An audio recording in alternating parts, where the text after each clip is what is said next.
quisiera hacer simplemente una motivación sobre el rol de las pymes en el desarrollo, porque es importante lograr apoyar y permitir a este sector crecer, resaltar un poco cuáles son las restricciones al crecimiento del sector.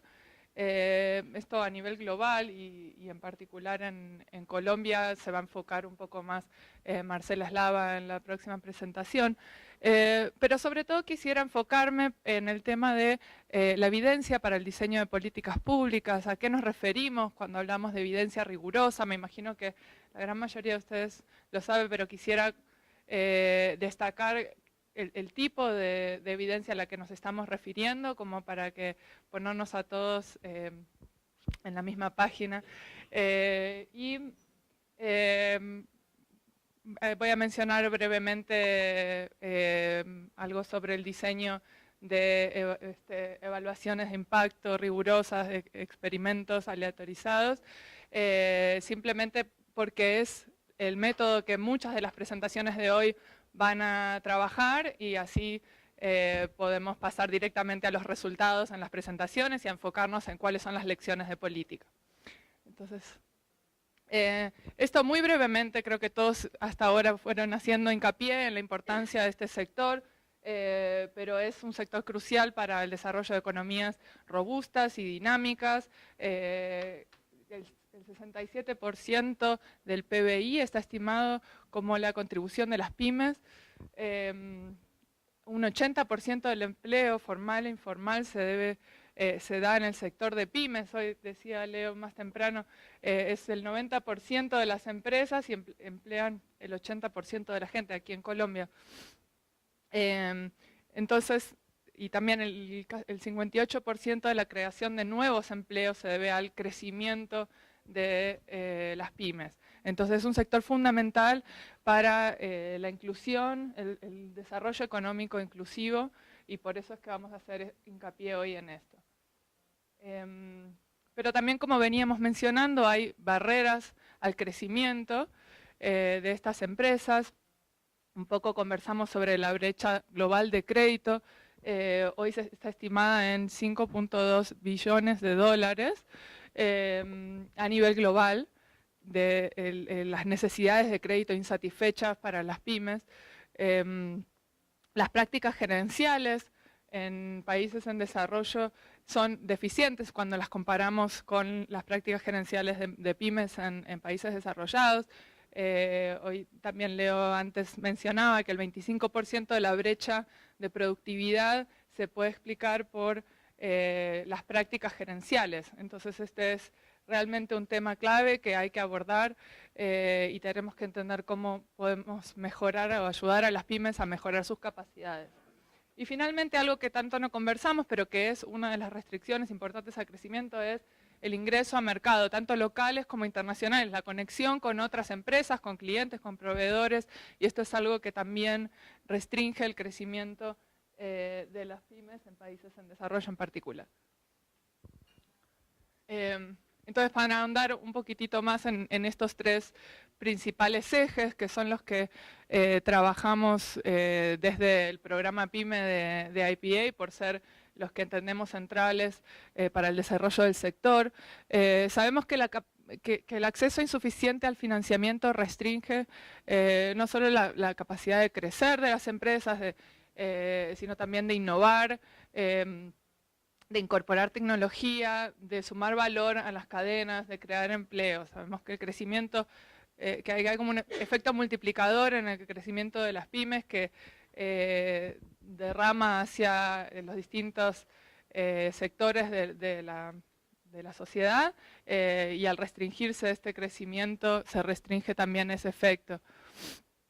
El volumen de préstamos de pyme se restringe por distintas razones, pero fundamentalmente la falta de historial crediticio con que cuentan las pymes, la incapacidad de los bancos de poder evaluar la capacidad de repago de la empresa, muchas veces por esa opacidad de la información. También el potencial riesgo de default. Las pymes son más frágiles a los shocks externos y también tienen un riesgo bastante alto para las instituciones financieras. También muchas veces se destacan los altos costos de transacción. Para un crédito tan pequeño, los costos para el banco resultan demasiado altos y esto hace que no sea una práctica demasiado conveniente. Y finalmente, algo que aquí en Colombia se ha estado trabajando mucho, el tema de las garantías y cómo las pymes tienen garantías insuficientes a lo que demandan las instituciones financieras y es necesario explorar modelos más innovadores de garantías, el rol de las garantías móviles. Y la señalo a Diana Lucía porque sé que va a conversar sobre esto.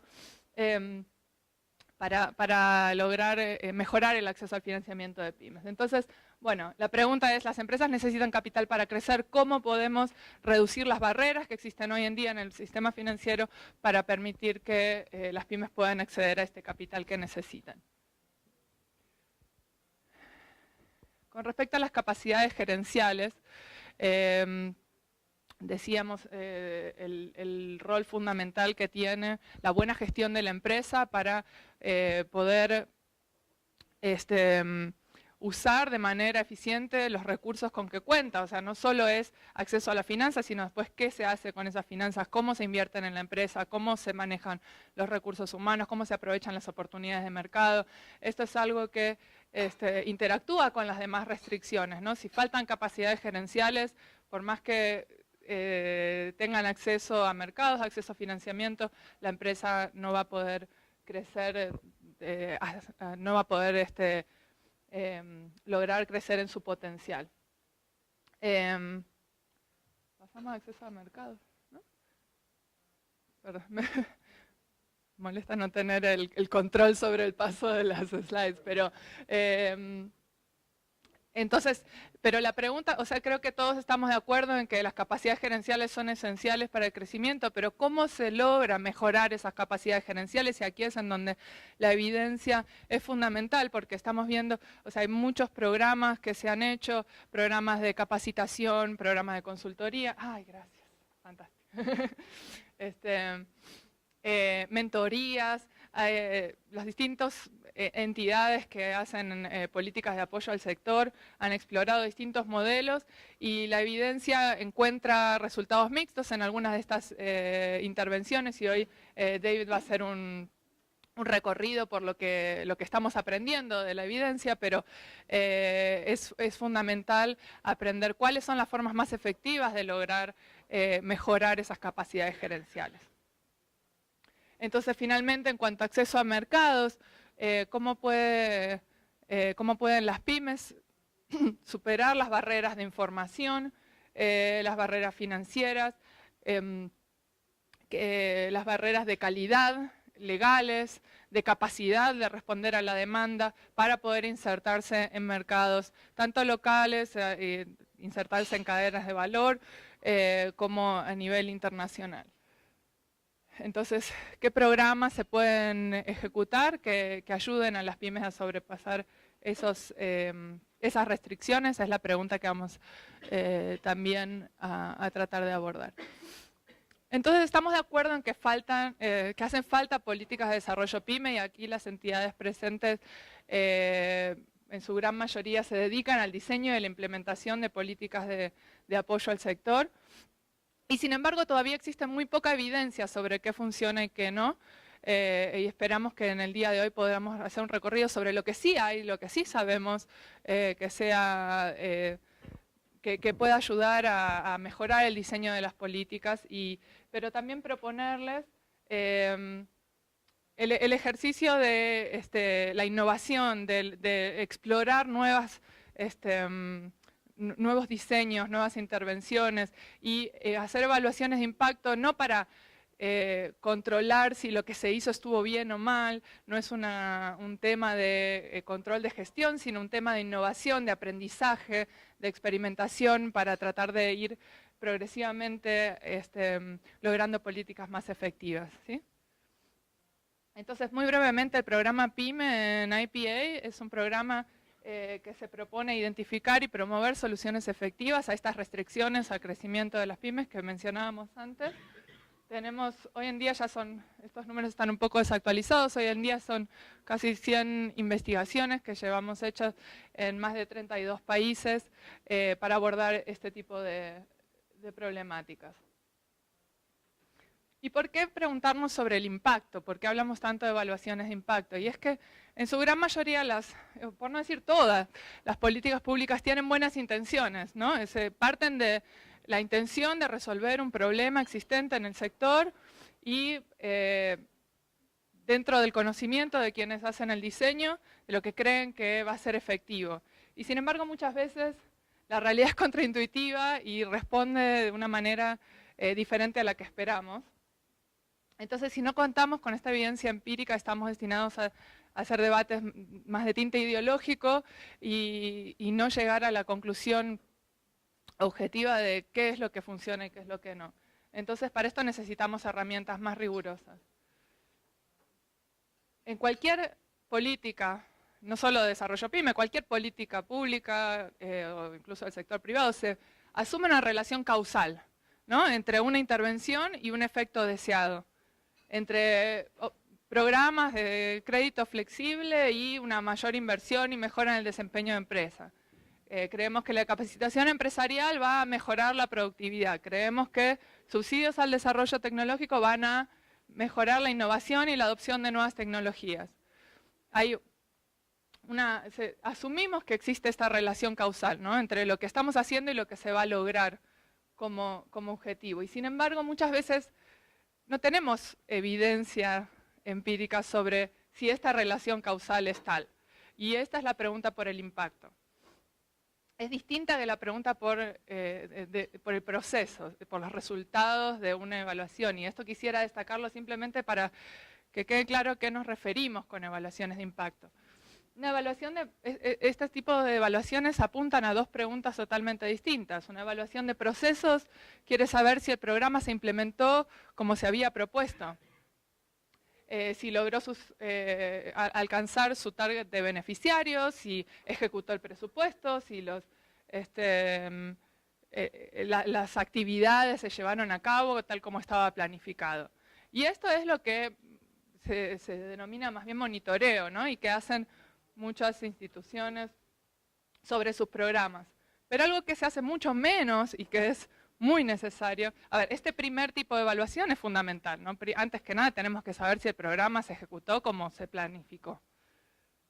Pero para entender si esa relación causal que estábamos hablando antes entre la intervención y los resultados finales que estamos esperando lograr con esta intervención realmente se da, necesitamos hacer una evaluación de impacto.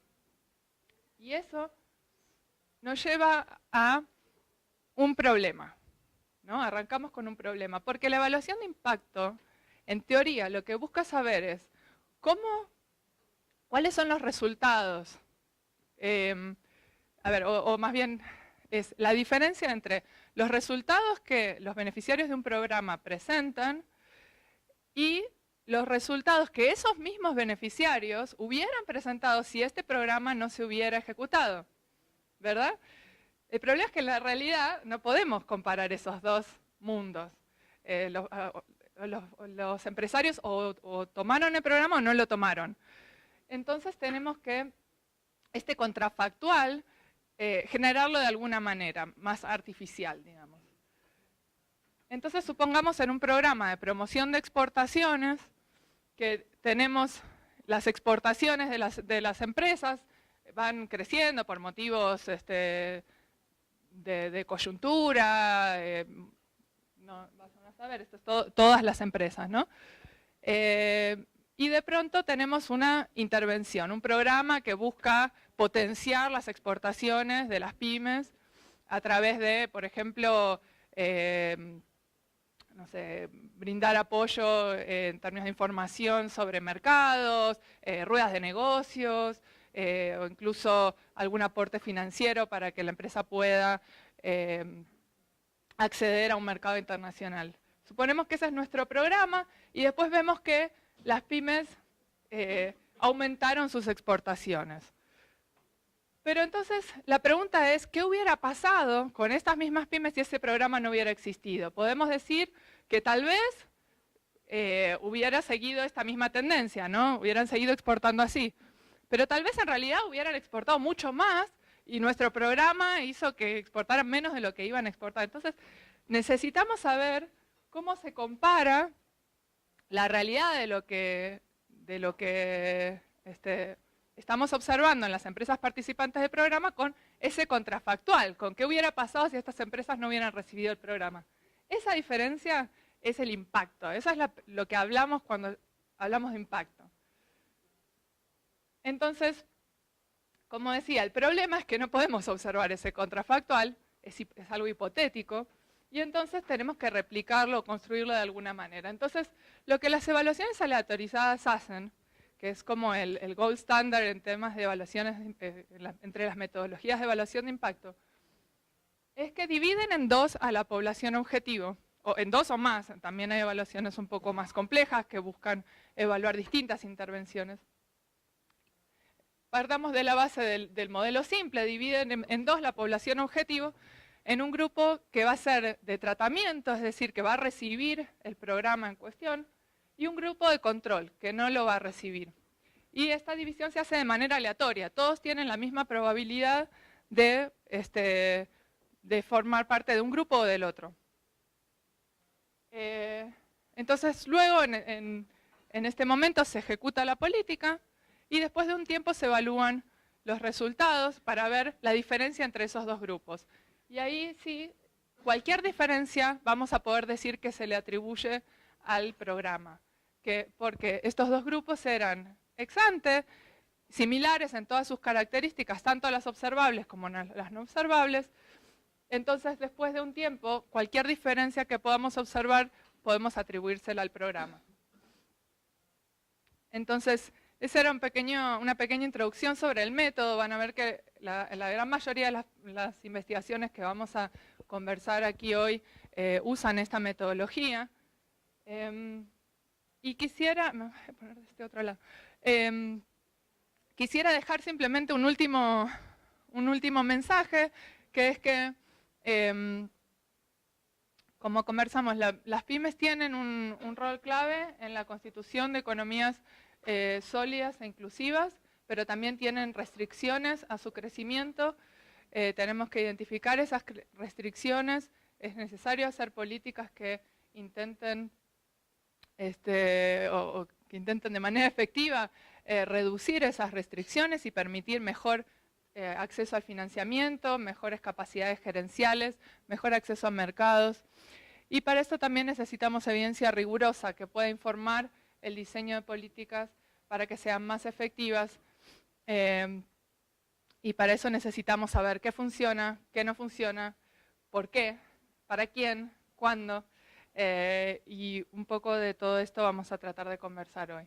Dentro de la iniciativa PYME de IPA estamos construyendo esta base de evidencia rigurosa en colaboración con gobiernos, con instituciones multilaterales, con organismos no gubernamentales, instituciones financieras, y bueno, un poco la idea del día de hoy era ver si podemos intentar en Colombia empezar a entablar realmente hace muchos años que estamos trabajando en el país y ya con muchas de sus entidades hemos trabajado, pero proponer nuevas oportunidades de colaboración para seguir ampliando esta base de conocimiento.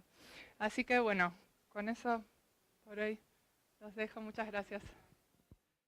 Muy buenos días, muy contentos. Usualmente esta conversación entre los empresarios y los emprendedores y en estas instancias de decisión no se da, entonces seguimos estando muy contentos de estos espacios que se abren. Yo quiero compartir con ustedes en 11 minutos y 50 segundos, miren, para nosotros y un poco lo que quiero conversar con ustedes es la aproximación que estamos teniendo, si estamos respondiendo bien las preguntas equivocadas o si nos estamos haciendo las preguntas que son. Países como el nuestro, y un poquito de historia mía, pasé por varias entidades públicas, luego decidí regresar a las canchas del emprendimiento y de crear empresa, y parte de esto pasó en esa transición entre lo público y lo privado. Y ahora estamos fortaleciendo la Asociación de Emprendedores para tener estas conversaciones donde, miren, ¿Me la pasas, porfa? Países como el nuestro, las prioridades tienen que estar muy claras porque hay muy poco tiempo, oportunidades y recursos. Yo no pude encontrar una traducción precisa de esto, pero es básicamente hay to fool around. No tenemos tiempo to fool around, no tenemos tiempo para estar pendejeando. Y por eso la importancia de la toma de decisiones y de las investigaciones y de las políticas públicas basadas en evidencia. Sin embargo, por ejemplo, habiendo pasado por lo público, y por eso les cuento, algunas de las conversaciones que no voy a dar nombres, nos han dicho, miren, nosotros podemos tener todas las discusiones sobre cómo hacemos los grupos de tratamiento necesarios en diferentes programas, cómo nos esforzamos para sacar la mejor evidencia posible en terreno en términos de crecimiento empresarial o de emprendimiento, pero si no pasan 3 cosas después de eso, la verdad es que el esfuerzo va a tener poco impacto. La primera es que efectivamente eso nos ha ayudado a tomar decisiones en lo público y en lo privado, pero no nos ha ayudado a priorizar las cosas. Entonces uno ve en los presupuestos públicos que uno dice, tengo 10 pesitos, voy a meter 3 acá y 4 acá. Y la lectura que se hace de este tipo de evidencias, yo creo que es principalmente cultural y latinoamericano, no nos fuerza a tomar decisiones de priorización de las cosas. Entonces, lo que decimos un poco es, todos estos esfuerzos que se están haciendo en consecución de información súper valiosa, no solo tienen que estar destinados a la decisión, sino que los que están adentro tengan el coraje, porque muchas veces es de coraje porque no dan los tiempos, las presiones y los intereses a veces no cuadran.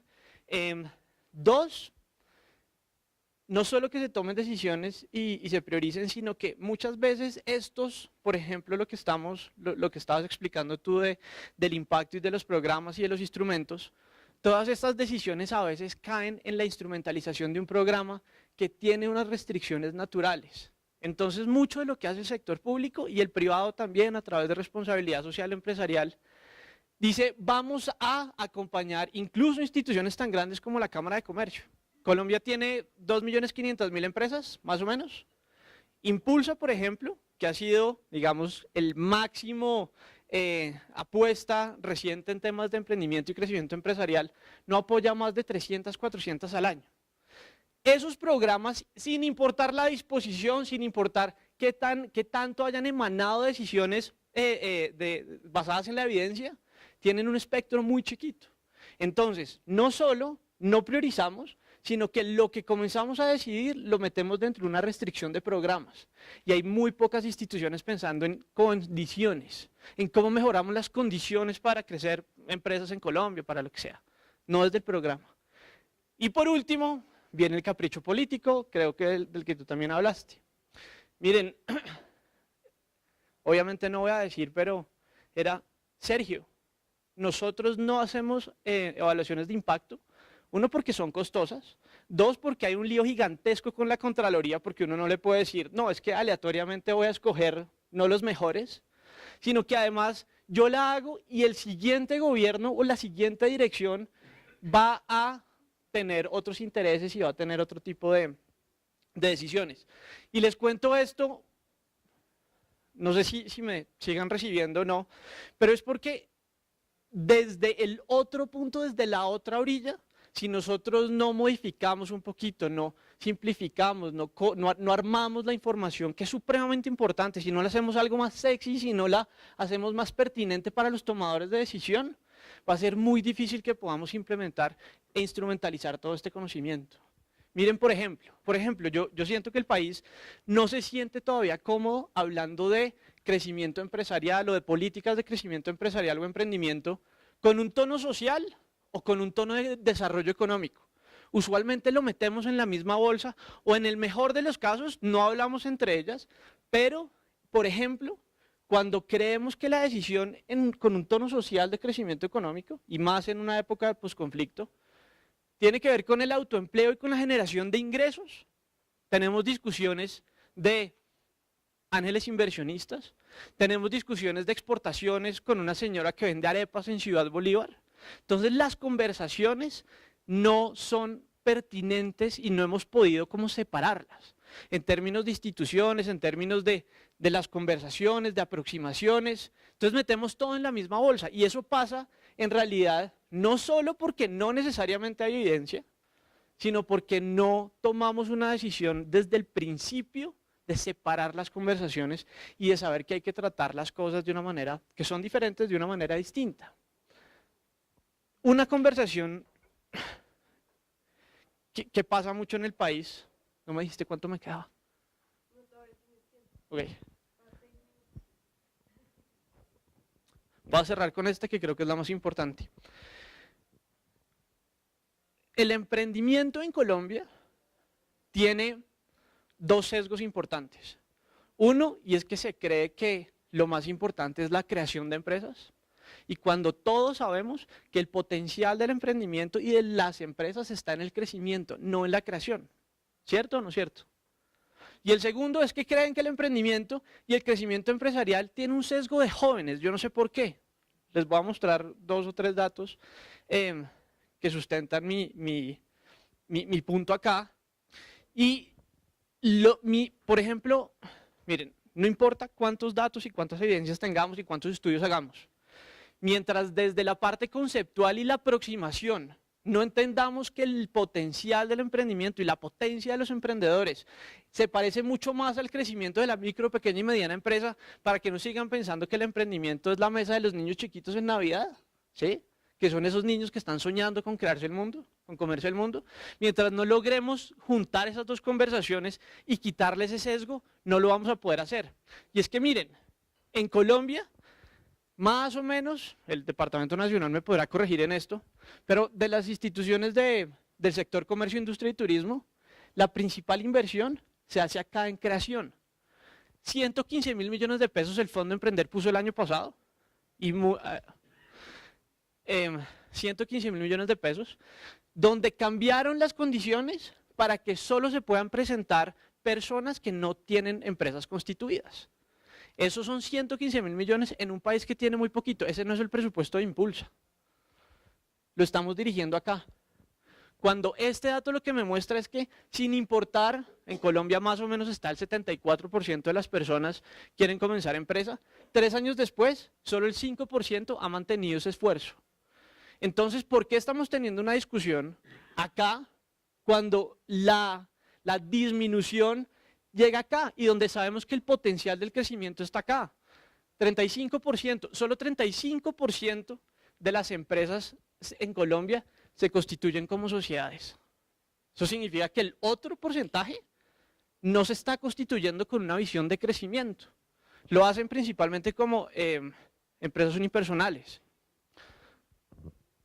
Hay un artículo que a mí me gustó mucho de la CAF, se llama Los emprendedores en América Latina, yo no sé si lo han leído, pero básicamente dice, una de las cosas que dice es, países como los nuestros somos 2 veces más propensos a crear empresas que las economías desarrolladas, por supuesto, a pesar de que nos enorgullecemos de eso, pero somos 6 veces menos propensos a tener empresas de más de 50 empleados y 3 veces menos capaces de tener empresas de más de 10 empleados.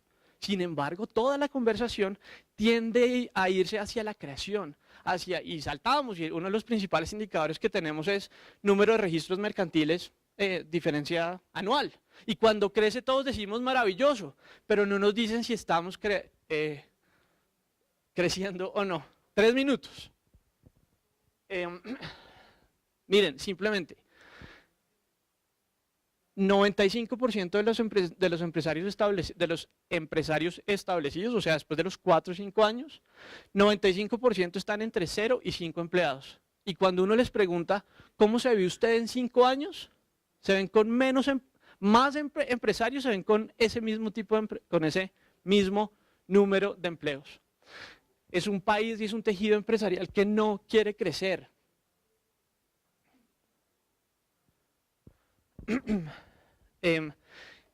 Y lo que nos estamos dando cuenta es eso. Sin embargo, muchas de las conversaciones y de los instrumentos y de las cosas que nos soñamos y diseñamos y hacemos incluso desde el sector privado, que es la última conversación que les quiero plantear, están enfocadas en otra cosa distinta a la que por lo menos está pasando en terreno, en el campo, y que es donde está efectivamente el potencial de todo esto. Nosotros creemos, y estoy seguro que muchos de ustedes también, que no hay una fuerza más potente de crecimiento económico y de igualdad, de movilidad social, que es el crecimiento empresarial. Y por eso, esta simplemente la dejo sobre la mesa, y es que si ustedes ven, muchas de las aproximaciones que ha hecho el sector privado, lo ha hecho esto a través de responsabilidad social empresarial. Y es justamente porque tiene una visión social de esto, no de crecimiento. Entonces, si nosotros no comenzamos a enmarcar estas discusiones en un momento, esto es de creación o de crecimiento, en un momento, esto tiene un tono social para tener unas conversaciones más pertinentes o de desarrollo económico, y si no comenzamos a construir los puentes con el sector privado en una lógica de crecimiento, no nos digamos mentiras, el Estado colombiano ni Suiza tiene los recursos suficientes para apoyar a todos los emprendedores y empresas que existen y que requieren de alguna u otra forma apoyo. Cierro ahí. Muchas gracias. Bueno, muy buenos días para todos. Agradecer la invitación que le hacen al Ministerio de Comercio, Industria y Turismo para participar pues, en este importante espacio y hablar sobre el crecimiento y los desafíos que enfrentan las pymes para crecer en Colombia. Empiezo pues trayendo a colación que menos de un mes estamos estrenando presidente y nuevo gobierno, nueva administración, por lo tanto quiero como traer a colación y recordarles pues un poco los 3 pilares bajo los cuales trabajará el nuevo gobierno. Equidad, emprendimiento y legalidad. En emprendimiento pues el ministerio tiene un rol fundamental pues para promover la creación y sostenimiento de las nuevas unidades productivas y pues dándole pues ese enfoque y esa línea de economía naranja, industria creativa y cultural que está promocionando pues en la nueva administración. Temas de equidad, todo el tema de trabajo en regiones, generación de empleo, cierre de brechas de desigualdad pues en Colombia, eso por ese el pilar. Y por último, pues todo el tema de legalidad y toda la discusión de la lucha anticorrupción, de la estabilidad jurídica para las empresas y pues la simplificación normativa en general. Traigo pues otras cifras que para complementar las que ya nos han presentado, y es que si bien las pymes representan un grueso importante en la generación del empleo manufacturero, pues casi el 45%, apenas están generando la tercera parte del valor agregado manufacturero del país. Entonces aquí el llamado y el reto es clarísimo, y es que si bien son una gran mayoría de las pymes las que representan los establecimientos industriales, las que generan empleo, pues no están generando el grueso del valor agregado. Y entonces el reto es simplemente necesitamos que las pymes generen más valor agregado, y eso obviamente va de la mano con el incremento de la productividad. Entonces, quiero como dejar desde el inicio el mensaje que traemos como entidad pública, y es que el foco para el apoyo a las pymes sigue siendo o sigue estando en productividad. Pues simplemente traigo a colación estas cifras. Colombia sigue estando súper rezagada con las principales economías del mundo en temas de productividad, simplemente supera nada más a Brasil y a Perú, pero pues es superado por Chile y Argentina y México también, otros países de Latinoamérica. Otro importante estudio de Slava aquí presente es que el 65% de la variación en producción, de los factores que explican la variación en la producción, viene de procesos internos y de mejoramiento de procesos al interior de las empresas. Entonces esta cifra me parece como clave resaltarla, y es que si queremos ver un cambio en la productividad global del país, tenemos que trabajar de la puerta de la empresa hacia adentro, porque es ahí donde están las mayores posibilidades de aumentar la productividad. y simplemente el otro porcentaje está en factores externos. También traigo un poco a colación un estudio del McKinsey Global Institute que dice que en países emergentes como Colombia, cerca del 82% del potencial de la tasa de crecimiento de productividad está en la adopción de tecnologías ya existentes y cerca del otro 18% del potencial de la tasa de crecimiento está en hacer innovaciones disruptivas y pues ampliar la frontera de productividad. Entonces, como Gobierno Nacional y como Ministerio de Comercio, Industria y Turismo queremos enfocarnos en algunos pilares, los cuales incluyen, por supuesto, y el tema de productividad, el tema de inclusión de pymes, competitividad e inversión. Me voy a enfocar hoy en los dos primeros, dado el evento, el motivo del evento, y porque los otros dos son para todos los tamaños de empresas. Entonces hoy me voy a enfocar en los dos primeros. La productividad, qué es lo que estamos intentando o qué es lo que queremos hacer. Ya creo que han hablado del tema de fábricas de productividad, pero entonces las fábricas de productividad lo que buscan o el objetivo es mejorar la productividad de las empresas a través del fortalecimiento de capacidades empresariales y de mejora en los procesos productivos con base en extensionismo tecnológico. Esto es con base en el mejoramiento de prácticas gerenciales, mejoramiento continuo, capital humano, calidad, eficiencia energética, todo el programa de extensionismo tecnológico que ya se ha implementado en Colombia. La idea es como basarnos en eso para implementar este modelo. La idea es que prestadores de servicios de extensionismo tecnológico estén en contacto permanente con las empresas y sus necesidades para solucionar problemas de productividad in situ y al mismo tiempo generar capacidades empresariales y facilitar las condiciones para la adaptación de tecnología. El programa está detallándose algunos temas técnicos y para complementar el tema con la evidencia, pues yo creo que este piloto que se va a hacer de fábricas pues va a incluir los resultados del programa de evaluación de impacto del programa de extensionismo tecnológico pues para afinarlo y mejorarlo, pues eso esperamos. Por otro lado, tenemos el eje de formalización y facilitación empresarial, que pues ahí el ministerio y el gobierno le están apostando muchísimo en todo lo que tiene que ver con simplificación de trámites y simplificación normativa, pues para facilitar el día a día del empresario. Ahí quiero como señalar dos enfoques de la nueva administración. Uno es el tema regional. Muchos de los trámites que tienen que hacer los empresarios tienen que ver con las entidades territoriales, entonces desde allí se tiene que hacer un trabajo de facilitación y mejora normativa. Obviamente el ministerio estará acompañando esos procesos regionales para facilitar la actividad empresarial. Por otro lado, pues obviamente, ya creo que lo había mencionado el DNP, la formalización la seguimos entendiendo como un proceso, no como un estado binario, es un tema de muchas fases y queremos apoyarla pues en todos sus procesos, en todo el proceso para complementar y para que el empresario sea completamente formal y no solamente basarnos en el registro mercantil, que en eso nos hemos quedado un poco últimamente.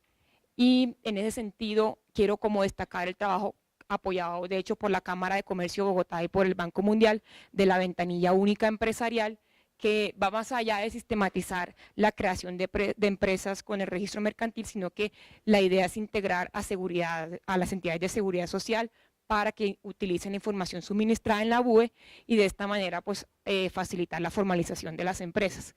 La idea es que esta herramienta la podamos expandir a más ciudades y a más servicios próximamente. Por último, tenemos el tema del en formalización empresarial, se me olvidaba en la simplificación de trámites que el otro enfoque que queremos apuntarle es a combatir las barreras en temas de trámites de cara al emprendimiento.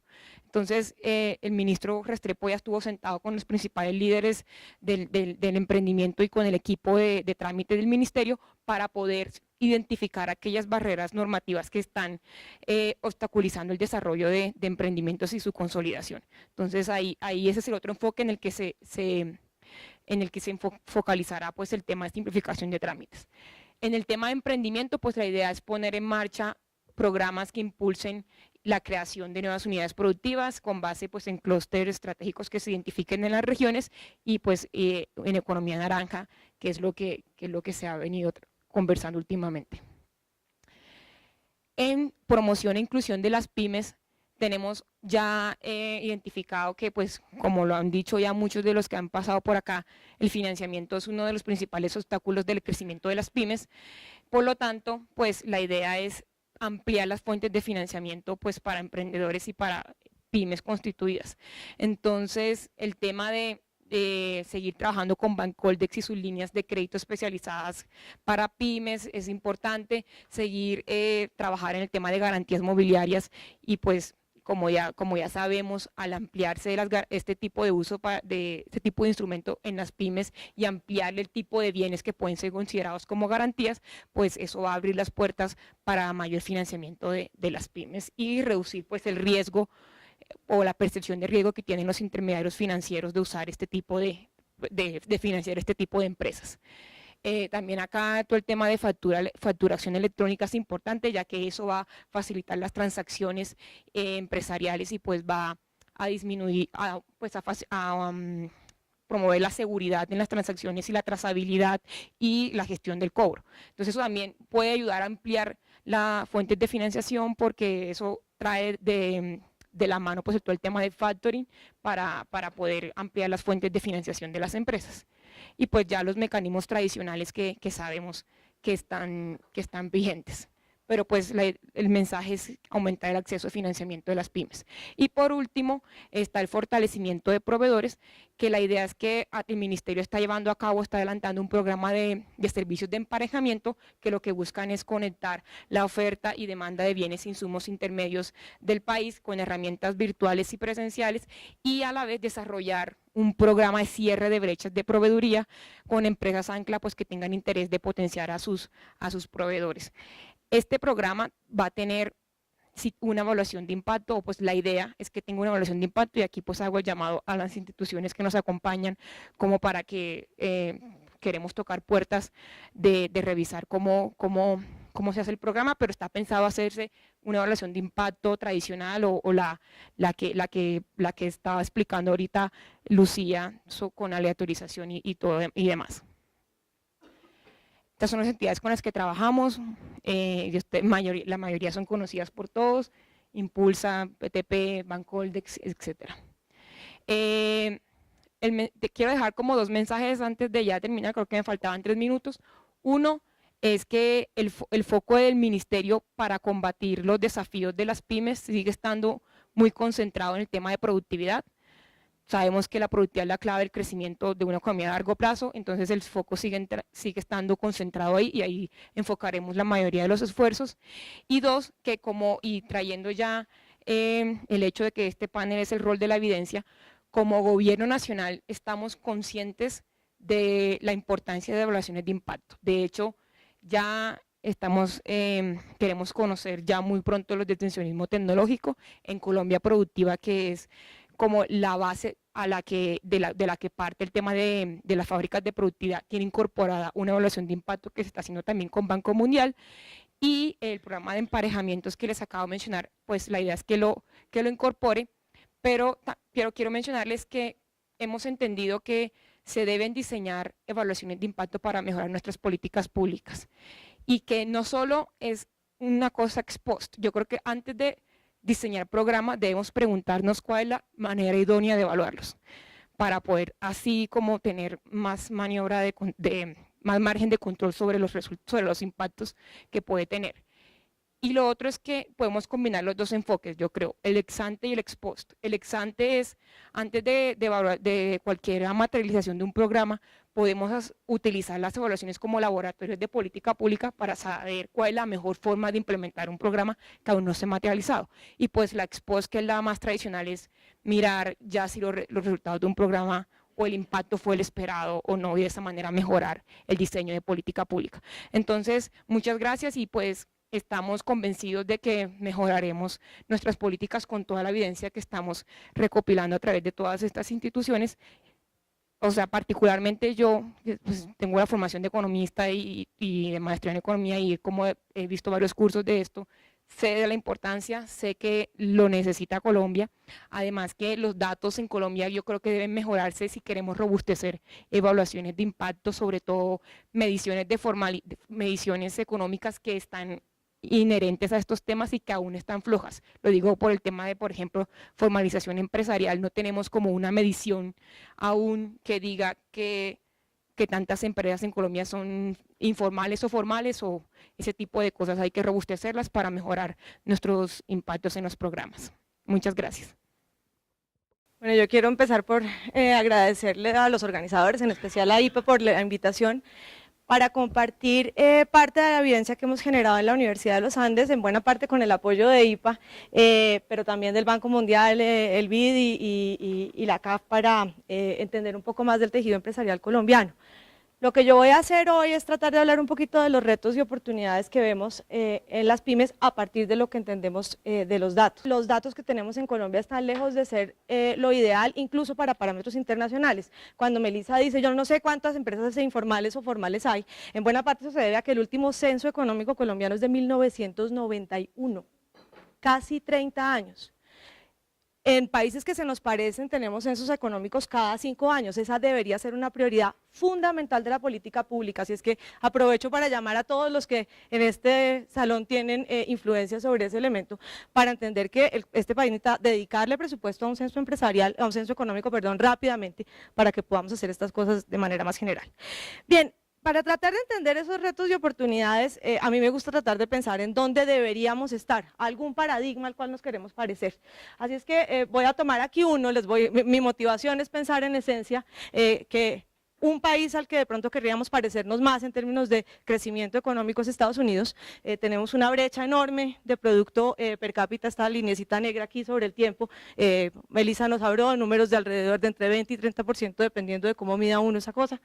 Y también arriba está todos los componentes del producto per cápita en los que realmente no nos diferenciamos tanto de Estados Unidos. No es que trabajemos menos horas, no tenemos menos participación, etcétera, etcétera. Lo que nos diferencia es la productividad, tanto en términos de producto por trabajador como en términos de productividad total de los factores.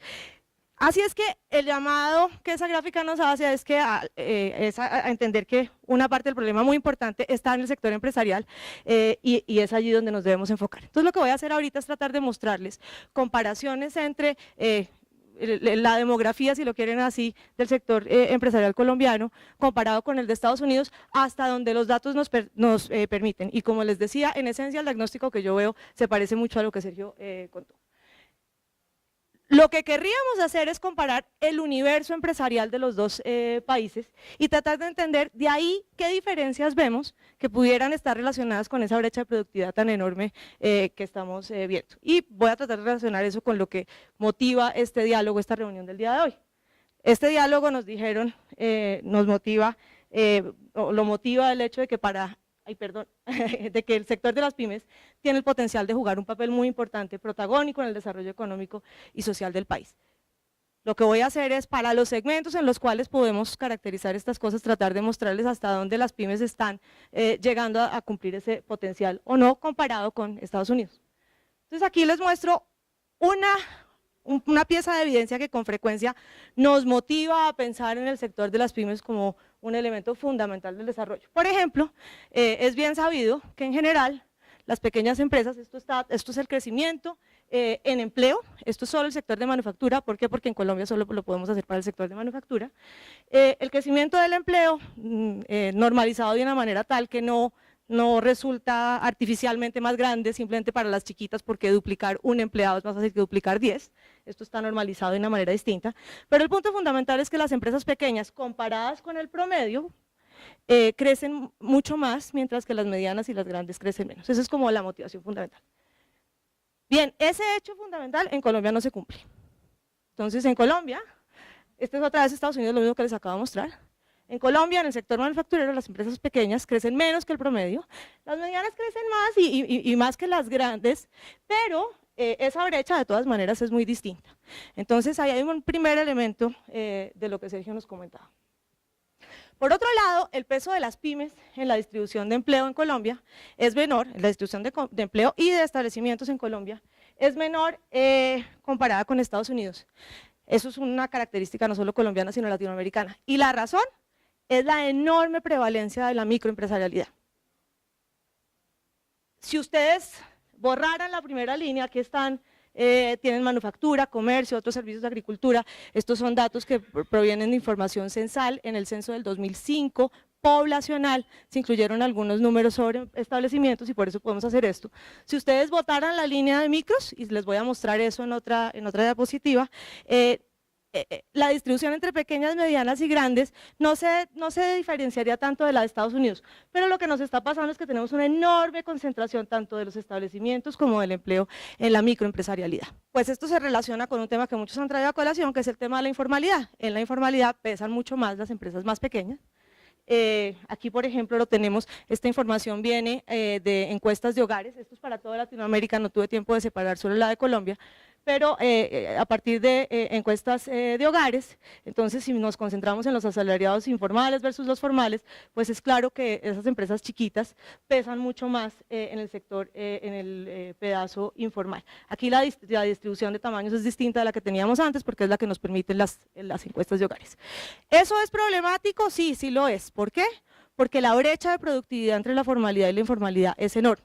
Por supuesto, esto no es una afirmación causal, yo no estoy diciendo que la informalidad causa menos productividad, pero están claramente correlacionadas. Tendrá un pedazo de causa, Juan Sebastián nos mencionaba al principio algunos factores por los cuales la informalidad puede causar poca productividad, pero también es cierto que es que los menos productivos acaban concentrados en la informalidad. Pero la brecha es enorme, son como 40 puntos porcentuales en el agregado de la formalidad en la informalidad, medida aquí la productividad como el salario residual, el salario promedio de la gente luego de que controlamos por todas sus características, sacamos lo que se debe a que tienen más o menos educación y demás.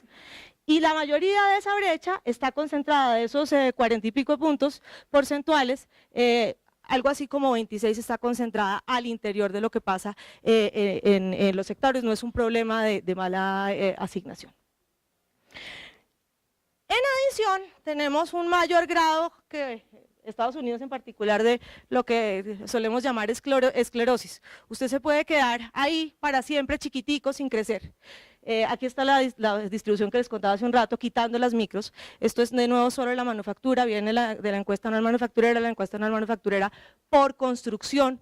No cubre lo micro, por tanto, pues me estoy concentrando en el pedazo que no es micro ahí. Tienen algunas de menos de 10, pero es simplemente un tema de otro criterio de inclusión, de menos de 10 empleados, perdón. Aquí lo que les quiero mostrar es que cuando partimos por edades, que solo lo puedo hacer en la EAN porque las demás fuentes no tienen esa característica, el censo en particular no la tiene. Por edades no me refiero a la edad del empresario, me refiero a la edad del establecimiento.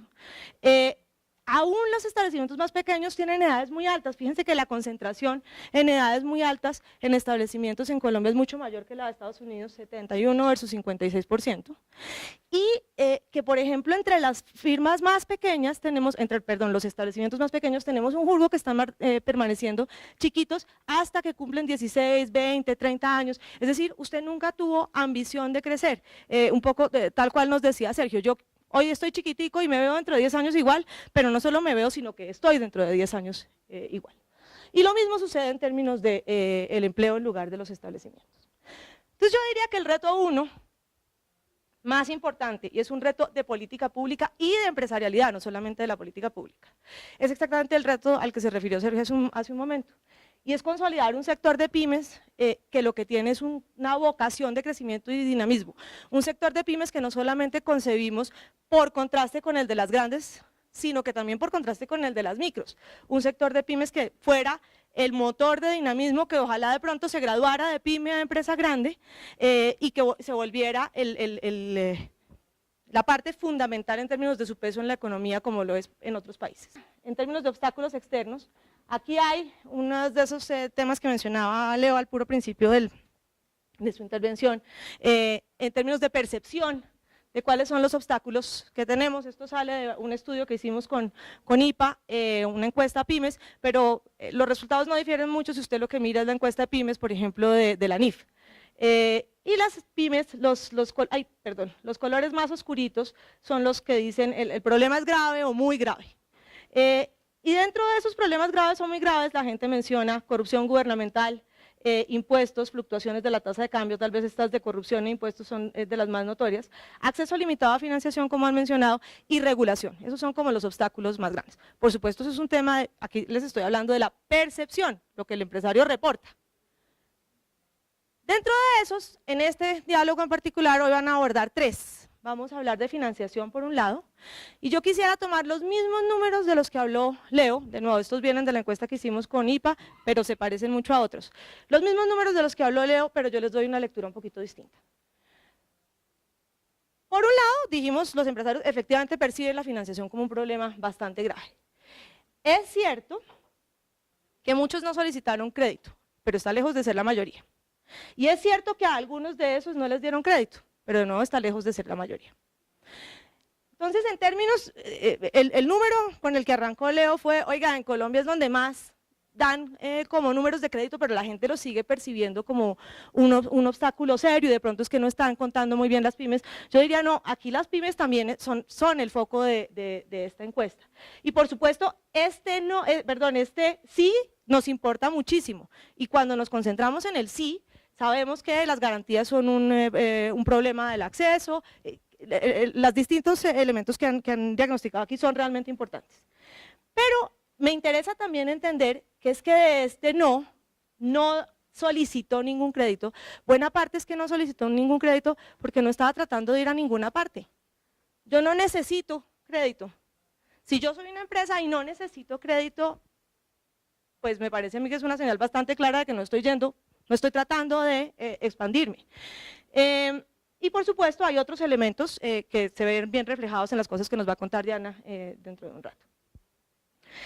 El otro elemento que me parece a mí cada vez más claro es que el problema de acceso a crédito no es un problema de si tengo o no tengo crédito, sino de si tengo acceso al crédito que yo necesitaría óptimamente para poder dispararme.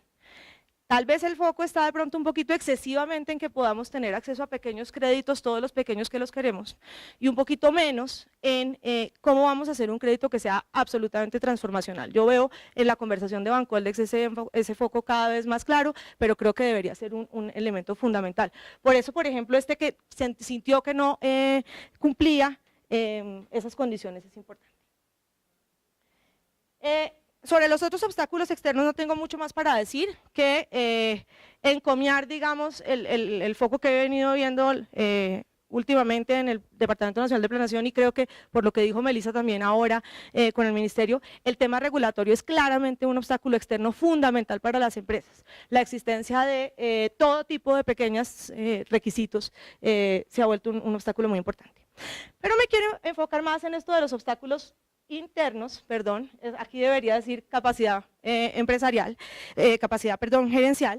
David nos hablará extensivamente, yo solo quiero dejarles la motivación. Leo lo mencionó, vengan, les muestro el numerito. Esto es la encuesta mundial sobre capacidad gerencial, los puntajes. En orden decreciente, Colombia está por aquí abajo, acompañado de Nicaragua, Myanmar, Zambia, Tanzania, Ghana, Etiopía y Mozambique, no acompañado de otros países a los cuales nos queremos parecer. Así es que ese foco de este diálogo en particular va a ser fundamental. Y el otro foco de este diálogo es el tema de crecimiento extraordinario, de vuelta al primer mensaje.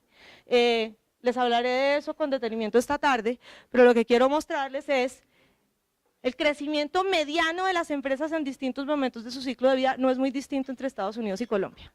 Lo que sí es muy distinto es el crecimiento en los altos percentiles. También en los bajos percentiles, es decir, hay más experimentación también en Estados Unidos, pero en los altos percentiles es donde vemos un pedazo muy importante. Bien, no quiero terminar sin referirme por un momento al tema de evaluación. Lucía nos contó por qué es tan importante. Yo de nuevo veo mucho énfasis en Colombia en hacer cada vez más evaluaciones más rigurosas, pero tengo la misma preocupación que expresó Sergio al principio, y es que nos parece que hacer evaluaciones es un fin en sí mismo.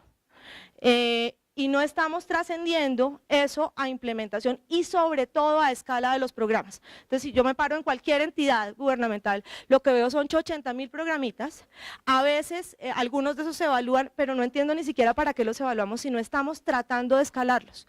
Estos números que yo les presenté creo que invitan a pensar en que hay un espacio muy grande para hacer intervenciones que toquen a muchos y que nos cambien no unas pocas empresas o grandes o emprendimientos maravillosos que van a ser súper transformacionales, pero 1, 2 o 3. Les digo, hay un estudio de Guillermo Perry, compañía de la Universidad de los Andes, que se cogió la AMI, evaluó el impacto de Impulsa o Innova, dependiendo del momento del que estemos hablando, sobre el tiempo.